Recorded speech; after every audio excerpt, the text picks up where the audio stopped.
मामले की अगली सुनवाई 10 अप्रैल को होगी। शिक्षा मंत्री पीके शाही ने कहा है कि सरकार पहले ही कह रही थी कि सरकार के परामर्श के बगैर कुलपतियों की नियुक्ति की जा रही थी और कोर्ट के रूप से ये साफ हो गया है कि कुलाधिपति की तरफ से संविधान की मर्यादा के खिलाफ काम किया जा रहा था। विपक्ष का कहना है कि सरकार को शिक्षा की स्थिति सुधारने से कोई मतलब नहीं है और वो अपना पक्ष रखने में हमेशा कमजोर रही है। वहीं सदन में राज्यपाल पर सवाल उठाने वाली कांग्रेस एमएलसी ज्योति ने कहा कि कोर्ट का फैसला आ चुका है और अब सरकार को कार्रवाई करनी चाहिए। पटना हाई कोर्ट के फैसले से माध्यमिक शिक्षकों की नियुक्ति का रास्ता साफ हो गया है। कोर्ट ने बहाली प्रक्रिया पर लगी रोक हटा ली है। एसटीईटी प्रश्न पत्र लीक होने को आधार बनाते हुए पटना हाई कोर्ट में याचिका दायर की गई थी। सरकार की तरफ से कोर्ट को बताया गया कि प्रश्न पत्र लीक होने की जांच के लिए उच्च स्तरीय कमेटी बनाई गई है। वहीं सहरसा में फिर से परीक्षा कराने का फैसला लिया गया है।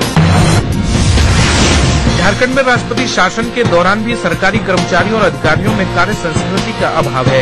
एक बात और साफ हो गई है कि चाहकर भी इसमें सुधार नहीं लाया जा सकता। रांची में राज्यपाल ने कई ऑफिस का औचक निरीक्षण किया और इस दौरान ये बातें खुलकर सामने आ गयी।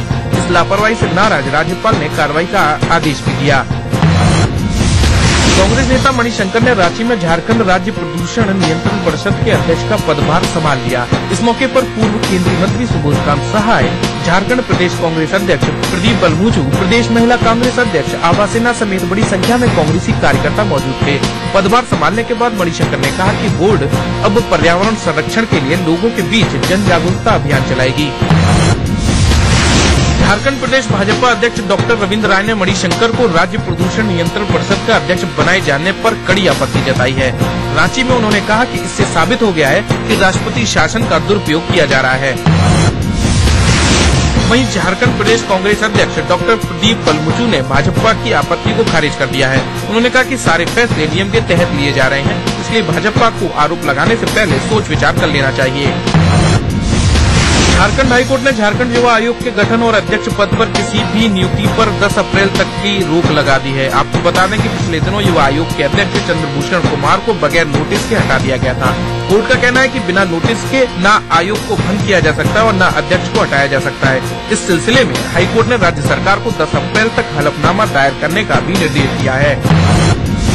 रांची की विशेष सीबीआई अदालत ने आरटीआई कार्यकर्ता ललित मेहता हत्याकांड में 2 आरोपियों को दोषी करार दिया है, जबकि 2 आरोपियों को संदेह का लाभ देते हुए बरी कर दिया है। अब 2 दोषियों को सजा के बिंदु पर 21 मार्च को सुनवाई होगी। 16 मई 2008 को पलामू के छतरपुर से चर्चित आरटीआई कार्यकर्ता ललित मेहता का शव मिला था और राज्य सरकार की अनुशंसा पर अगस्त 2008 में सीबीआई ने जाँच की कमान संभाल ली थी। झारखंड में पहली बार सचिवालय सहायक पद के लिए नियुक्ति परीक्षा का अंतिम परिणाम घोषित कर दिया गया है। 1 साल में प्रक्रिया पूरी कर ली गई। यह नियुक्ति आयोग के लिए बड़ी चुनौती थी। इसके लिए 30 सितंबर 2012 को पीटी परीक्षा हुई थी। 16 दिसंबर 2012 को मुख्य परीक्षा आयोजित हुई। आयोग ने सचिवालय सहायक पद के लिए कुल 577 उम्मीदवारों को अंतिम रूप से सफल घोषित किया है। पटना में एक युवक सोनू को अगवा करने का आरोप लगाते हुए लोगों ने जमकर हंगामा किया। इस दौरान पटना कॉलेज के पास सड़क पर आगजनी की गई और यातायात बाधित किया गया। लोगों का कहना है कि पीली बत्ती एक गाड़ी से सोनू को अगवा किया गया, उसके बाद से उसका कोई पता नहीं है। पुलिस मामले की तहकीकात में जुटी है। अपराध के जरिए संपत्ति जमा करने वाले लोगों की अब खैर नहीं। ऐसे लोग की संपत्ति जब्त की जाएगी। इस काम में तेजी लाने के लिए प्रवर्तन निदेशालय और बिहार पुलिस के अधिकारियों की बैठक हुई, जिसमें ईडी के निदेशक और बिहार के डीजीपी भी मौजूद रहे। प्रवर्तन निदेशालय के अधिकारियों ने ये बताया कि किन तरीकों से अपराधियों की संपत्ति जब्त की जा सकती है। ईडी के डायरेक्टर और डीजीपी ने कहा कि आने वाले दिनों में इसके बेहतर परिणाम दिखेंगे। बिहार में नेपाल से आने वाली नदियों से नुकसान कम हो, इसके लिए केंद्र सरकार नेपाल से लगातार बातचीत कर रही है। केंद्रीय जल संसाधन मंत्री हरीश रावत ने राज्यसभा में बताया कि बागमती, कमला, लालबेगिया और खांडी नदी पर तकनीकी समितियां अपना काम कर रही हैं। साथ ही उन्होंने कहा कि गंडक और कोसी पर तटबंध बनाने का काम जारी है। भाकपा माले ने 74 आंदोलन के शहीद डॉक्टर निर्मल को अपराधी करने वाले स्वास्थ्य मंत्री अश्विनी चौबे को बर्खास्त करने की मांग की है। पार्टी ने बीजेपी पर राज्य के लोगों को एक विचारधारा थोपने की कोशिश का आरोप लगाया। दरभंगा मेडिकल कॉलेज परिसर में डॉक्टर निर्मल की प्रतिमा को लेकर विधान परिषद में स्वास्थ्य मंत्री के बयान को खारिज किया। माले नेताओं ने कहा कि पार्टी डॉक्टर निर्मल की प्रतिमा हटाने की साजिश को कामयाब नहीं होने देगी। सिमडेगा के अल्बर्ट एक्का मैदान में आजसू का मिलन समारोह आयोजित किया गया, जिसमें पार्टी अध्यक्ष सुदेश महतो के साथ ही पार्टी पदाधिकारी भी शामिल हुए। सभा को संबोधित करते हुए सुदेश ने कहा कि उनकी पार्टी राज्य में बेहतर राजनीतिक माहौल बनाने की कोशिश कर रही है। पिछली सरकार में महिलाओं को पंचायत चुनावों में 50% आरक्षण देने का भी सुदेश ने पार्टी की उपलब्धि बताई।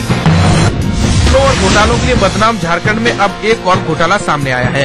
अब एंटी रेबीज वैक्सीन और एनीमिया की रोकथाम के लिए दी जाने वाली आयरन टैबलेट की खरीद में भारी अनियमितताओं का आरोप लगाया गया है। इसे लेकर झारखंड विकास मोर्चा ने पूरे मामले की सीबीआई जांच की मांग की है। अररिया के सदर अस्पताल में सर्पदंश से एक महिला की मौत के बाद परिजनों ने जमकर बवाल मचाया। मृतक महिला जोकीहाट के जहानपुर की रहने वाली थी। महिला की मौत के बाद चिकित्सक अस्पताल छोड़कर बाहर निकले, जिसके बाद परिजनों ने जमकर हंगामा किया। बाद में मौके पर पहुंचे सदर एसडीपीओ और नगर थाना पुलिस ने मामला शांत कराया। मृतक के पति के बयान पर डॉक्टर के खिलाफ प्राथमिकी दर्ज कर ली गई है। मसौड़ी के मोरहर पुल पर बेलगाम ट्रक ने बाइक सवार 3 व्यक्तियों को जोरदार ठोकर मार दी। इस हादसे में एक महिला की हालत गंभीर है, वहीं बाकी 2 में से एक 8 साल की बच्ची बेहोश है। घटना से आक्रोशित ग्रामीणों ने मसौड़ी पालीगंज मार्ग को घंटों जाम कर दिया और कई ट्रकों के टायर की हवा निकालकर विरोध जताया। बगहा पुलिस ने बेतिया बाल सुधार गृह से फरार बाल अपराधी को परीक्षा केंद्र से गिरफ्तार किया है। गिरफ्तार अपराधी कोर्ट से लूट और आर्म्स एक्ट के मामले में सजा याफ्ता है। पटना भेजे जाने के दौरान वह पुलिस को चकमा देकर फरार हो गया था। इसी बीच वह नरईपुर हाई स्कूल सेंटर से उसे गिरफ्तार किया गया। कटिहार में शिक्षा व्यवस्था का हाल बेहाल है। यहाँ के समेली प्रखंड के टीकापट्टी गांव में स्कूल है, उनमें 9 शिक्षक भी पदस्थापित हैं, लेकिन वे स्कूल में नहीं आते। इससे बच्चों की पढ़ाई नहीं हो पाती और वे लड़ते झगड़ते रहते हैं। इससे नाराज ग्रामीणों ने स्कूल में ही ताला जड़ दिया। के सराय रंजन में बाजितपुर मियारी पंचायत ग्राम कचहरी के दर्जन भर कर्मी अनिश्चितकालीन अनशन पर बैठ गए। इनमें पंचायत के सरपंच, पंच और न्याय मित्र शामिल हैं। इन लोगों की मांग है कि सरपंच का चुनाव जीते उन्हें 2 वर्ष से अधिक हो गया है, लेकिन अब तक पुराने सरपंचों ने उन्हें वित्तीय चार्ज नहीं दिया है। वीडियो ने उनकी समस्या का जल्द हल निकालने जाने का भरोसा दिया है। बिहार विधानसभा में पशुपालन और श्रम विभाग के व्यय पर चर्चा हुई। इस दौरान विपक्ष ने गौशालाओं की स्थिति पर सरकार को घेरने की कोशिश की। हालांकि मंत्री ने विपक्ष के इस आरोप को खारिज कर दिया। वहीं उन्होंने सदन को बताया कि सरकार बिहार का दूध देश के हर लोगों के घर पहुंचे, इसके लिए कई योजना बना रही है। दलपतियों की मांग को लेकर विधान पार्षद वैद्यनाथ प्रसाद ने सरकार से वार्ता की। उन्होंने पंचायती विभाग के प्रधान सचिव के सामने दलपतियों की मांगों को रखा और सरकार के साथ पुराने समझौतों पर चर्चा की। इस बातचीत को वैद्यनाथ प्रसाद ने सकारात्मक बताया और जल्द फैसला होने की बात कही है। बक्सर में आत्मा विभाग ने जिले के स्थापना दिवस के मौके पर 2 दिनों का कृषि मेले का आयोजन किया। इसमें लापरवाही का आलम यह रहा कि मेले में उन्नत किस्म की सब्जियों की चोरी हो गई। आत्मा विभाग की इस लापरवाही को लेकर किसानों में आक्रोश है। वहीं इस पूरे मामले पर विभाग के प्रोजेक्ट डायरेक्टर बचते नजर आए।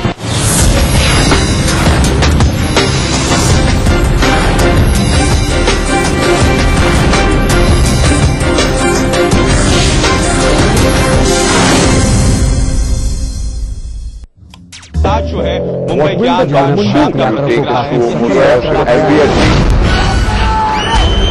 अगर आपको इस न्यूज चैनल पर दिखाई गई किसी खबर या कार्यक्रम से शिकायत है तो न्यूज ब्रॉडकास्टिंग स्टैंडर्ड्स अथॉरिटी को लिखें। ज्यादा जानकारी के लिए www.nbanewdelhi.com पर लॉग ऑन।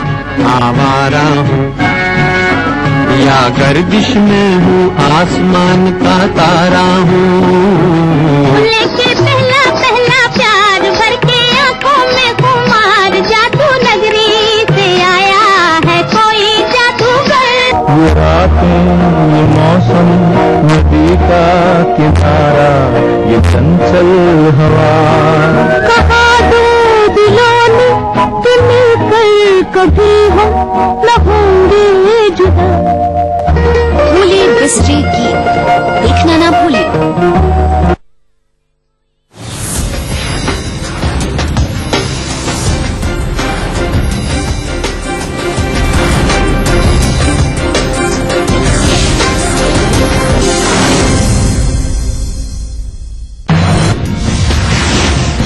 मोहाली टेस्ट में भारत ने ऑस्ट्रेलिया को 6 विकेट से करारी शिकस्त दी। इस जीत के साथ ही भारत ने सीरीज में अजय बढ़त बना ली है। ये पहला मौका है जब भारत ने ऑस्ट्रेलिया के खिलाफ किसी भी टेस्ट सीरीज में लगातार 3 जीत दर्ज की है। दिन का खेल शुरू होने के साथ ही मेजबान भारत ने ऑस्ट्रेलिया को एक बार फिर फिरकी में उलझा दिया और ऑस्ट्रेलिया की दूसरी पारी 223 रन पर सिमट गई। भारत को जीत के लिए 133 रनों का लक्ष्य मिला, जिसे भारत ने 4 विकेट के नुकसान पर हासिल कर लिया। पहली पारी में शानदार शतक लगाने वाले शिखर धवन चोट के चलते बल्लेबाजी करने नहीं उतरे। उनकी जगह चेतेश्वर पुजारा ने मुरली विजय के साथ ओपनिंग के लिए आए। भारत की तरफ से विराट कोहली ने 34, मुरली विजय ने 26 और चेतेश्वर पुजारा ने 28 रनों का योगदान दिया। अपना पहला टेस्ट खेल रहे शिखर धवन को उनके शानदार शतक के लिए मैन ऑफ द मैच चुना गया। बिल पर हुई सर्वदलीय बैठक और फिर केंद्रीय कैबिनेट की हुई बैठक के बाद इस बिल के पारित होने के पूरे आसार लग रहे हैं। केंद्रीय कैबिनेट ने इस मसले पर राजनीतिक दलों की राय के बाद सहमति से सेक्स की उम्र 18 साल किए जाने की बात मान ली है।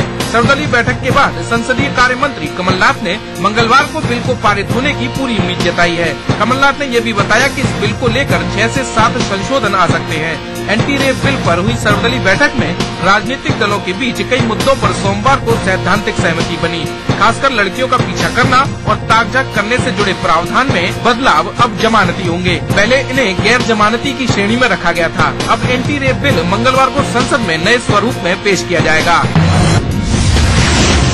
केंद्रीय इस्पात मंत्री बेनी प्रसाद वर्मा के सपा प्रमुख मुलायम सिंह के खिलाफ विवादास्पद बयान को लेकर सोमवार को लोकसभा में जबरदस्त हंगामा हुआ और इस हंगामे के कारण लोकसभा की कार्रवाई दोपहर 2 बजे तक के लिए स्थगित करनी पड़ी। केंद्रीय मंत्री बेनी प्रसाद वर्मा ने मुलायम सिंह यादव पर आतंकवादियों से मिले होने का आरोप लगाया, जिस पर मुलायम सिंह यादव ने सदन में उन पर हमला किया। उसके बाद बेनी प्रसाद ने एक बार फिर सदन में कह दिया कि मैं इस बात पर पूरी तरह से अडिग हूँ कि मुलायम सिंह यादव के आतंकवादियों के साथ रिश्ते हैं और वे आतंकवादियों से मिले हुए हैं। इधर इस मुद्दे पर मुलायम सिंह यादव ने केंद्रीय इस्पात मंत्री बेनी प्रसाद वर्मा के इस्तीफे की मांग की है। बेनी प्रसाद वर्मा के विवादास्पद बयान पर मुलायम सिंह यादव ने कहा कि अगर वे आतंकवादियों से मिले हुए हैं तो सरकार उन्हें जेल भेज दे या उन्हें मंत्री से बर्खास्त करे। वहीं केंद्रीय इस्पात मंत्री बेनी प्रसाद वर्मा ने इस पूरे मामले में अपने बयान से पीछे हटने को तैयार नहीं है और उन्हें माफी मांगने से भी इनकार कर दिया है। बेनी मुलायम विवाद पर कांग्रेस प्रवक्ता जनार्दन द्विवेदी ने अपने मंत्री बेनी प्रसाद वर्मा को मर्यादा में रहकर बोलने की नसीहत दी है। कांग्रेस महासचिव ने कहा कि पार्टी हर नेता को इस तरह की सलाह देती रहती है। साथ ही उन्होंने ये भी कहा कि पार्टी इस पूरे मामले को गंभीरता से ले रही है, क्योंकि मुलायम सिंह यादव यूपीए के समर्थक दल के सबसे बड़े नेता हैं। भाजपा ने कोयला खदान आवंटन घोटाले को लेकर एक बार फिर प्रधानमंत्री मनमोहन सिंह पर निशाना साधा है। एक अंग्रेजी दैनिक में छपी खबरों के बाद सोमवार को राज्यसभा में भाजपा सांसद प्रकाश जावड़ेकर ने इस मसले पर प्रधानमंत्री से इस्तीफा मांगा। वहीं वरिष्ठ भाजपा नेता यशवंत सिन्हा ने भी पीएम पर हमला बोलते हुए कहा कि जो नए तथ्य सामने आ रहे हैं उसके मुताबिक 2G स्पेक्ट्रम घोटाले की जानकारी प्रधानमंत्री को थी और जब ये घोटाला हो गया तब प्रधानमंत्री ने खुद को इससे अलग कर लिया। वहीं कांग्रेस ने विपक्ष के इन आरोपों को बेबुनियाद बताया है। इतालवी नाविकों के भारत वापसी के मामले में सुप्रीम कोर्ट ने सोमवार को सख्त रुख अख्तियार करते हुए आदेश दिया है कि इटली के राजदूत 2 अप्रैल तक भारत नहीं छोड़ सकते हैं। सुप्रीम कोर्ट ने सभी संबंधित अधिकारियों को इटली के राजदूत डेनियल मेंसिनी के देश से बाहर जाने से रोकने के लिए उचित कदम उठाने के आदेश भी दिए। देश की सर्वोच्च अदालत ने कहा कि इतालवी राजदूत अपनी विश्वसनीयता खो चुके हैं। सुप्रीम कोर्ट ने इस मामले की सुनवाई करते हुए कहा कि हमें अब इटली के राजदूत पर भरोसा नहीं है, हमें उनसे इस तरह की उम्मीद नहीं थी। दरअसल इतालवी राजदूत के लिखित आश्वासन के बाद भी भारत की सर्वोच्च अदालत ने हत्या के आरोपी इतालवी मरीन को 4 हफ्ते के लिए इटली जाने की इजाजत दी थी। अब इस मामले की अगली सुनवाई 2 अप्रैल को होगी। श्रीलंकाई तमिलों के मुद्दे पर डीएमके की यूपीए छोड़ने की धमकी के बाद केंद्र सरकार करुणानिधि को मनाने की कवायद में जुट गई है। करुणानिधि को मनाने के मकसद से 3 केंद्रीय मंत्री चेन्नई पहुंचे। केंद्रीय मंत्री पी चिदम्बरम, AK एंटनी और गुलाम नबी आजाद ने डीएमके प्रमुख से मुलाकात की। इन नेताओं ने यूनाइटेड नेशंस में भारत के रुख पर करुणानिधि से राय मशविरा किया। आपको बता दें कि सरकार ने कहा था कि UNHRC में श्रीलंका के खिलाफ आने वाले अमेरिकी प्रस्ताव पर सरकार करुणानिधि से राय मशविरे के बाद ही कोई फैसला लेगी। इधर खबरें ये भी है कि तमिलनाडु की मुख्यमंत्री जयललिता ने भी प्रधानमंत्री मनमोहन सिंह को पत्र लिखकर मांग की है कि भारत न केवल संयुक्त राष्ट्र में अपना रुख खड़ा करे बल्कि देश में भी कानून बनाकर इस मुद्दे पर जरूर कार्रवाई करे। वित्त मंत्री पी चिदम्बरम ने कहा है कि शुद्ध आर्थिक विकास और घटते निवेश के माहौल से निपटने के लिए सरकार ने साल 2013-14 में सार्वजनिक क्षेत्र की बैंकों के लिए 14,000 करोड़ रुपए निवेश किए हैं। साथ ही चिदम्बरम ने कहा कि 5 क्षेत्रों में 215 प्रोजेक्ट के लिए करीब 7 लाख करोड़ रुपए का निवेश अवरुद्ध होना चिंता का विषय है। चिदम्बरम ने ये बातें सार्वजनिक क्षेत्र के बैंक प्रमुखों के साथ बैठक के बाद मीडिया से कही। कोबरा पोस्ट के मनी लॉन्ड्रिंग के खुलासे पर प्रतिक्रिया देते हुए केंद्रीय वित्त मंत्री ने कहा कि इन आरोपों का सामना कर रहे बड़े 3 प्राइवेट बैंकों के खिलाफ रिजर्व बैंक ऑफ इंडिया और वित्त मंत्रालय ने जांच शुरू कर दी है और सारे सबूत जुटाने के बाद ठोस कार्रवाई जरूर की जाएगी। देश की महिलाओं को जल्द ही सभी बैंकों की ऑल वीमेंस ब्रांच की सौगात मिलने जा रही है। केंद्रीय वित्त मंत्री पी चिदम्बरम ने ये जानकारी देते हुए कहा कि सार्वजनिक क्षेत्र के बैंक प्रमुखों के साथ बैठक में ये पेशकश सामने आई है। उन्होंने कहा कि सरकार द्वारा खोले जा रहे महिला बैंक से अलग हटकर सारे लीडिंग बैंक अपनी महिला शाखा खोलना चाहते हैं और सरकार इसका स्वागत करती है। उन्होंने उम्मीद जताई कि आगामी 6 महीने में कई बैंकों की महिला शाखाएं काम करने लगेंगी। किसानों ने अपनी मांगों को लेकर आंदोलन तेज कर दिया है। सोमवार को दिल्ली के जंतर मंतर पर भारतीय किसान यूनियन के बैनर तले हजारों किसानों ने प्रदर्शन किया। इस प्रदर्शन में हरियाणा, पंजाब, उत्तर प्रदेश, मध्य प्रदेश और कर्नाटक के किसानों ने भाग लिया। प्रदर्शन में किसान यूनियन के अध्यक्ष नरेश टिकैत और राकेश टिकैत के अलावा सैकड़ों किसान नेता भी मौजूद रहे। प्रदर्शन में मौजूद नेताओं ने कहा कि जब तक सरकार हमारी मांगों को नहीं मानती है तब तक हम आंदोलन वापस नहीं लेंगे। 60वें राष्ट्रीय फिल्म पुरस्कारों का ऐलान हो गया है। इरफान खान अभिनीत पान सिंह तोमर को सर्वश्रेष्ठ फीचर फिल्म का पुरस्कार दिए जाने की घोषणा हुई है। साथ ही पान सिंह तोमर में दमदार अभिनय के लिए इरफान खान और मराठी फिल्म अनुमति में शानदार अभिनय के लिए अभिनेता विक्रम गोखले ने सर्वश्रेष्ठ अभिनेता का पुरस्कार अपने नाम कर लिया है। राष्ट्रीय फिल्म पुरस्कार 2012 में मराठी फिल्म धक के लिए उषा यादव को सर्वश्रेष्ठ अभिनेत्री का सम्मान हासिल हुआ है। वहीं धक फिल्म के लिए निर्देशक शिवाजी लोटन पाटिल को सर्वश्रेष्ठ निर्देशक के हकदार बने हैं। सर्वश्रेष्ठ मनोरंजन के लिए विक्की डोनर को लोकप्रिय फिल्म माना गया है। इसी फिल्म के बेस्ट सपोर्टिंग एक्टर अनु कपूर जबकि डॉली अहलूवालिया को बेस्ट सपोर्टिंग एक्ट्रेस का पुरस्कार दिए जाने का ऐलान किया गया। वहीं बेस्ट स्पेशल इफेक्ट्स के लिए तेलुगु फिल्म ईगा को पुरस्कार दिया गया है। मलयालम कवियत्री सुगाथा कुमारी को साल 2012 के प्रतिष्ठित सरस्वती पुरस्कार से सम्मानित किया जाएगा। यह सम्मान उनके काव्य संग्रह मनलेक्षुथु के लिए दिया जाएगा। इस कृति का अंग्रेजी अनुवाद the writing on the sand से प्रकाशित हुई है।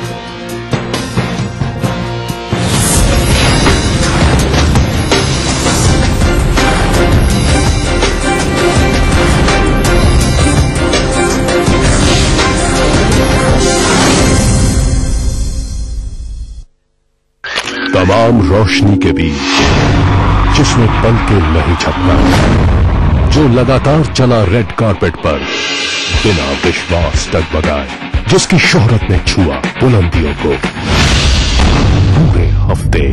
मैं पराग छापेकर उस कार को लाऊंगा आप तक। दिल से हर रविवार दोपहर 3:30 बजे।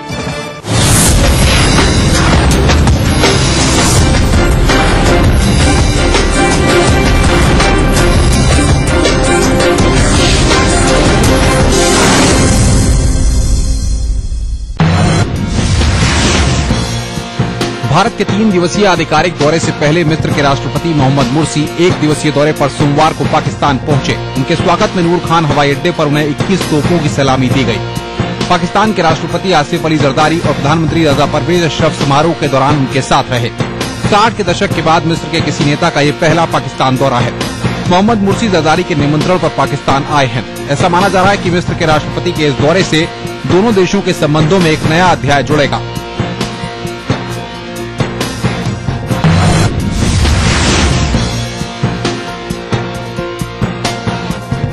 पाकिस्तान के पेशावर में कोर्ट परिसर के बाहर हुए 2 आत्मघाती हमलों में कम से कम 4 लोगों की मौत हो गई है, जबकि 2 दर्जन से ज्यादा लोग घायल हो गए। पुलिस के मुताबिक एक आत्मघाती हमलावर का पुलिसकर्मियों से सामना हुआ। जहां पहला बम धमाका हुआ, वहीं दूसरा आत्मघाती हमलावर कोर्ट रूम में घुस गया और खुद को उड़ा लिया। यहां एक महिला जज मामलों की सुनवाई कर रही थी, जो इस विस्फोट में घायल हो गई। पुलिस के मुताबिक करीब 30 लोग इन हमलों में घायल हुए हैं। अभी तक किसी आतंकी संगठन ने इन हमलों की जिम्मेदारी नहीं ली है।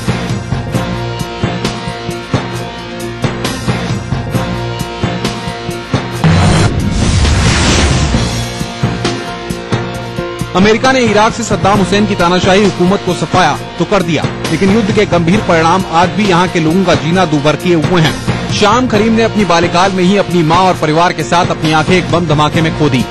शाम करीम सरीके समूचे इराक में हजारों लोग हैं जिन्हें युद्ध का कड़वा अनुभव जीवन भर सताता रहेगा। इराक इन दिनों शिया सुन्नी के झगड़े में बम धमाकों का शिकार हो रहा है। ऐसे में इराक में लोग डर और दहशत में जीवन जीने को मजबूर हैं।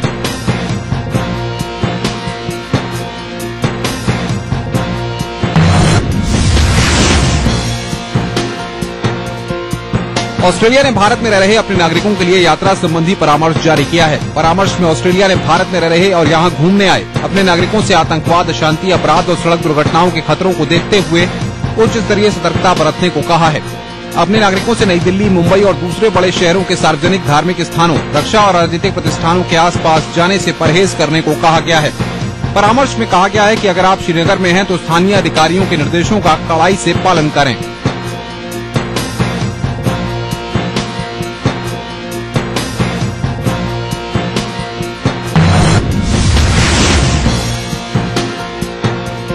ऑस्ट्रेलिया की प्रधानमंत्री जूलिया गिलार्ड ने ऑस्ट्रेलिया और म्यांमार के बीच सीमित सैन्य सहयोग और व्यापार संबंध फिर से शुरू करने की बात कही है। गिलार्ड ने ये बात केबरा में म्यांमार राष्ट्रपति थैन सेन के दौरे के दौरान कही। सेन 1974 के बाद पहले म्यांमार नेता हैं जो ऑस्ट्रेलिया दौरे पर पहुंचे हैं, जहां उनका भव्य स्वागत किया गया।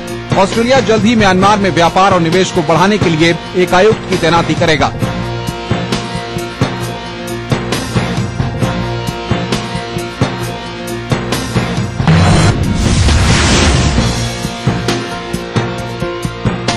चीन दुनिया का 5वां सबसे बड़ा हथियारों का निर्यातक बन गया है। Swedish think tank Stockholm International Peace Research Institute यानी सिप्री के मुताबिक चीन ने ब्रिटेन को पछाड़ते हुए रुतबा हासिल किया है। सिप्री के मुताबिक पिछले 5 सालों में चीन के हथियार निर्यात में 162% की बढ़ोतरी हुई है। यहाँ ध्यान देने वाली बात यह है कि चीनी हथियारों का सबसे बड़ा खरीदार पाकिस्तान है, जो चीन के निर्यात का 55% हिस्सा खरीदता है। चीन से हथियारों के अन्य खरीदारों में म्यांमार और बांग्लादेश का नाम शामिल है। हथियारों का सबसे बड़ा निर्यातक देश अमेरिका है।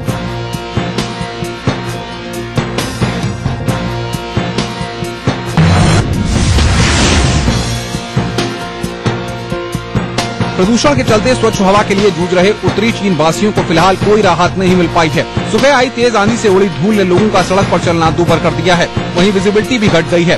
काम पर जाने के लिए मजबूर लोग पूरे चेहरे पर मास्क लगाकर घरों से निकले। मौसम विभाग ने लोगों को घर से बाहर न निकलने और मास्क लगाने के अलावा घर लौटने पर मुंह को धोने की चेतावनी जारी की है।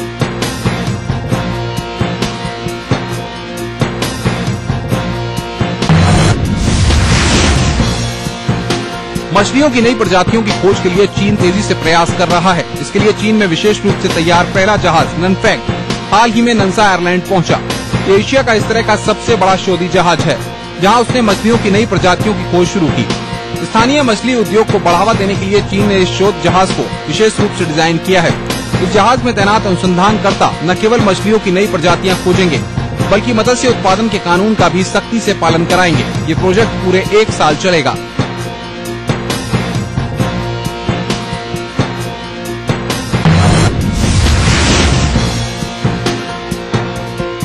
युगांडा के वन्य जीव विभाग की मुश्किलें कीरी नामक एक चिंपैंजी ने बढ़ा दी हैं। वह ये है कि कीरी वैसे तो मादा है, लेकिन हाल ही में उसे पुरुष अंग विकसित होते पाए गए हैं। इस बात का खुलासा तब हुआ जब इस मादा चिंपैंजी को अन्य चिंपैंजियों ने अपने दल से निकाल दिया। जब जू के अधिकारियों ने मामले की जांच की, तब इस 34 वर्षीय इस मादा चिंपैंजी के शारीरिक बदलावों की जानकारी मिली। चिंपैंजी एक समुदाय में रहते हैं, ऐसे में अधिकारी के सामने एक कीरी के स्वास्थ्य के अलावा उसे चिंपैंजी के दल में शामिल करने की बड़ी चुनौती है।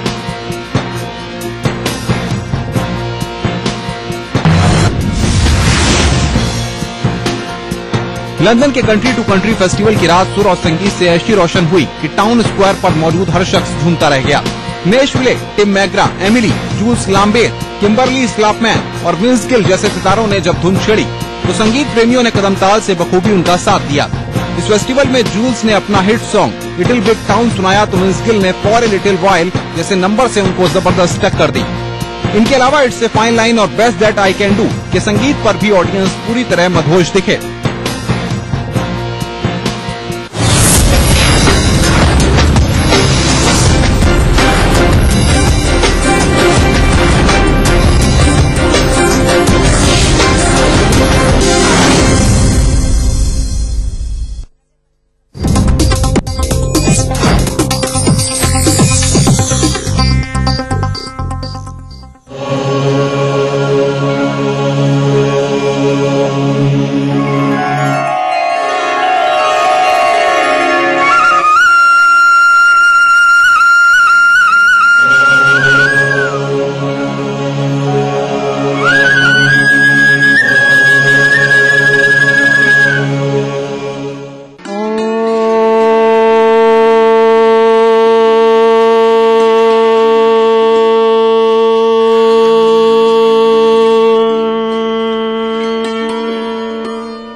ईटीवी के सभी प्यारे दर्शकों का योग मंत्र में स्वागत है। मैं योग गुरु डॉक्टर महेंद्र सिंह और मेरे साथ में है मेरी सहयोगी डॉक्टर नेहा।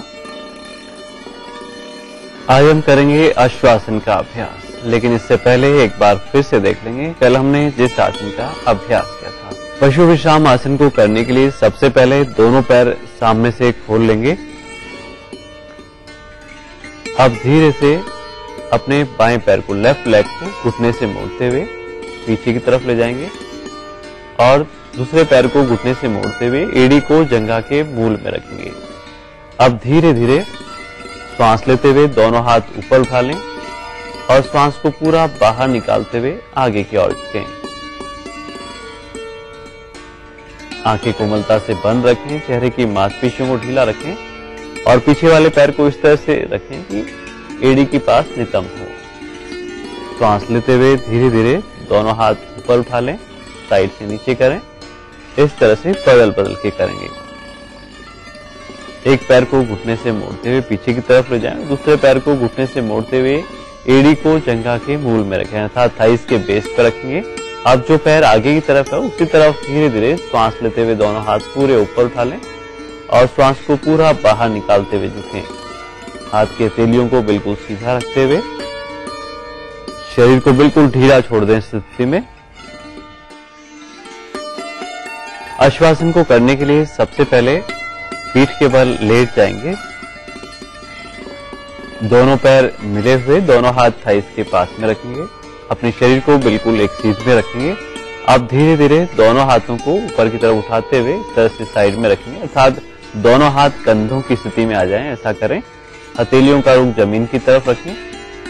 अब धीरे से अपने बाएं पैर को, लेफ्ट लेग को ऊपर की ओर उठाएं 90 डिग्री कोण पे और श्वास को पूरा बाहर निकालते हुए दाहिने हाथ की हथेली की तरफ पैर के पंजे को ले जाएं और जिस तरफ पैर ले जा रहे हैं उससे विपरीत दिशा में देखें अर्थात गर्दन को पैरों के विपरीत दिशा में रखें। वापस ऊपर से नीचे की तरफ पैर को लाएं। इस तरह से बदल बदल के करें। श्वास लेते हुए पैर ऊपर उठाएं और श्वास को पूरा बाहर निकालते हुए अधिकतम स्पाइन की ट्विस्टिंग करें और जब पैर का पंजा जमीन पर टिका लें तो कोशिश करें हल्का सा और कमर को पुश करते हुए, आगे की तरफ पुश करते हुए अधिकतम कमर से ट्विस्ट करें। बदल बदल के इस तरह से करते रहेंगे। हाथ की हथेलियों का रुख जमीन की तरफ और दूसरा पैर बिल्कुल सीधा रखें और जब पैरों को वापस लेकर आएं तो पहले पूरा ऊपर की तरफ और फिर वापस नीचे की तरफ लेकर जाएं। श्वास का भी ध्यान रखें। श्वास लेते हुए ऊपर उठाना है पैर को, श्वास को बाहर निकालते हुए बाईं या दाईं तरफ पैरों को ले जाना है। पूरी एकाग्रता कमर पे रखते हुए अर्थात जिस प्रकार कपड़े हम निचोड़ते हैं उसी तरह से अपने शरीर की आकृति को बनाते हुए कमर से स्पाइन को ट्विस्ट करना है अधिकतम और फाइनल पोजीशन में कुछ सेकंड्स के लिए होल्ड भी करें, रुकें भी।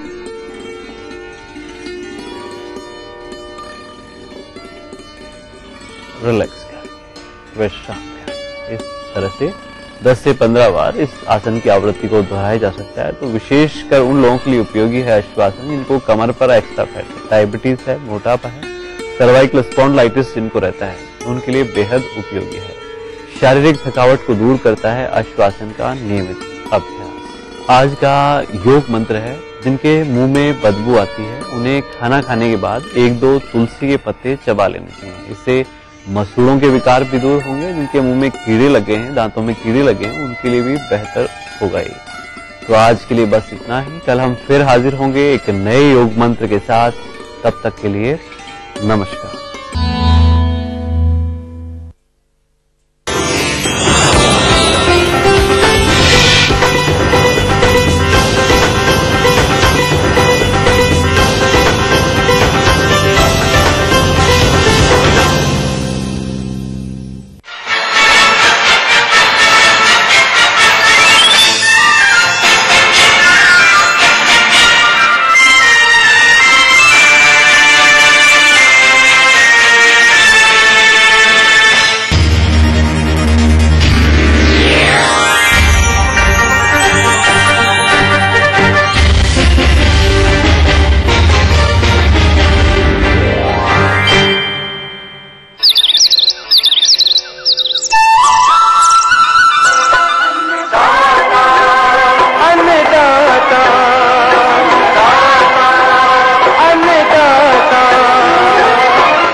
संग तुम्हारे